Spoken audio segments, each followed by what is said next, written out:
জাতিসংঘের সাধারণ পরিষদে বাংলাদেশের বিজয়। মূলত ডক্টর খলিলুর রহমান জাতিসংঘের সাধারণ পরিষদের ৮১তম সভাপতি হিসেবে নির্বাচিত হয়েছেন।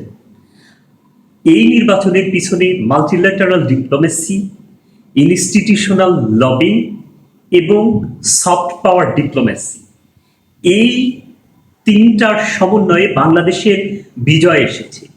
অন দ্য আদার হ্যান্ড, মাত্র ৩ ভোটের ব্যবধানে তিনি জিতেছেন, এটা ঠিক, কিন্তু ডক্টর খলিলুর রহমানকে যাদেরকে পরাজিত করতে হয়েছে, সে বিশাল বিশাল লবিকে।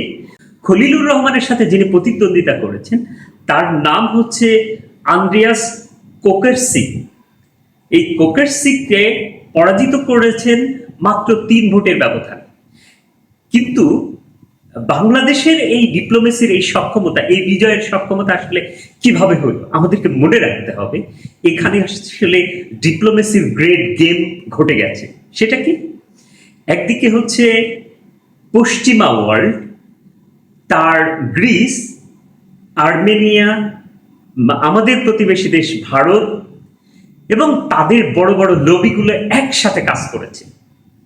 On the other hand, Bangladesh, তুরস্ক, কাতার, মালয়েশিয়া, পাকিস্তান, এরা মিলিয়ে এই ডিপ্লোম্যাটিক চ্যানেলে নতুন একটা ঘটনা ঘটিয়ে দিয়েছে, যার কারণে সবাই অবাক হয়ে গিয়েছে যে বাংলাদেশ কিভাবে জয়লাভ করলো।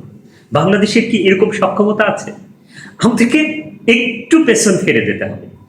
আনাতোলিয়া ডিপ্লোমেসি, যেটা তুরস্কের, মূলত অটোমান সাম্রাজ্যের সময় যে দেশগুলো তুরস্কের অধীনে ছিল, অটোমান সাম্রাজ্যের অধীনে ছিল, তাদেরকে নিয়েই ডিপ্লোম্যাটিক এই মিটিংটি হয়েছিল।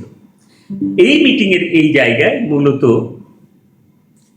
খলিলুর রহমান গিয়েছিলেন এবং এখানে অনেক দিন ছিলেন। এবং ইন্টারেস্টিং ব্যাপার, এই জায়গায় ডিপ্লোমেসিতে খলিলুর রহমানকে এগিয়ে নিয়ে আসার জন্য তুরস্ক গুরুত্বপূর্ণ রোল প্লে করেছে। কেন? কারণ হচ্ছে তুরস্কের প্রতিবেশী দেশ গ্রিসের ইন্ধনে গ্রিসের লোকরা আসলে সাধারণ পরিষদে নেতা হবেন, সেটি তুরস্কের জন্য থ্রেট হতে পারে। এই জন্য তুরস্ক সহ তার টোটাল ডিপ্লোমেসি বাংলাদেশের এই জয়লাভ এর ক্ষেত্রে গুরুত্বপূর্ণ ভূমিকা পালন করেছে। এই জন্য আপনারা দেখবেন যে তুরস্কের যিনি পররাষ্ট্রমন্ত্রী হাকান ফিদান ঢাকায় আসছেন ঠিক এই জয়লাভের পরপরই। কেন ঢাকায় আসছেন? এটাও খুবই গুরুত্বপূর্ণ বিষয়। আমাদেরকে আরেকটা বিষয় মাথায় রাখতে হবে, ইন্টারনাল ডিপ্লোমেসিতেও খলিলুর রহমান জয়লাভ করেছেন এবং এক্সটার্নাল ডিপ্লোমেসি, ইন্টারনাল ডিপ্লোমেসি বলতে দেশের মধ্যে, এই বিষয়টা আমি কথা বলতে চাচ্ছি না, নির্বাচন সহ অন্যান্য বিষয় যেখানে খলিলুর রহমানের একটা গুরুত্বপূর্ণ ভূমিকা আছে। এবং অফকোর্স হি ইজ দ্য আমেরিকানিস্ট।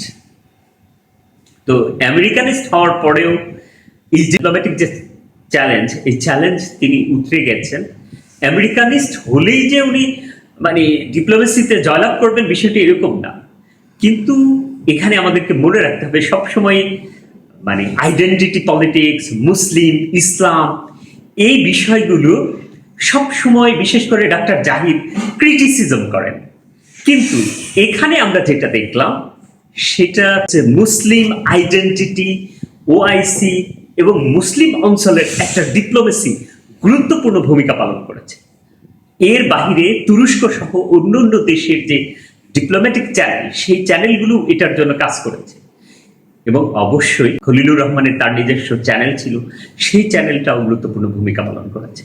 এই ক্ষেত্রে এটি আর যাই হোক ভারতের জন্য ভালো লাগার বিষয় না, আবার বাংলাদেশের জন্য অবশ্যই এটি ভালো লাগার।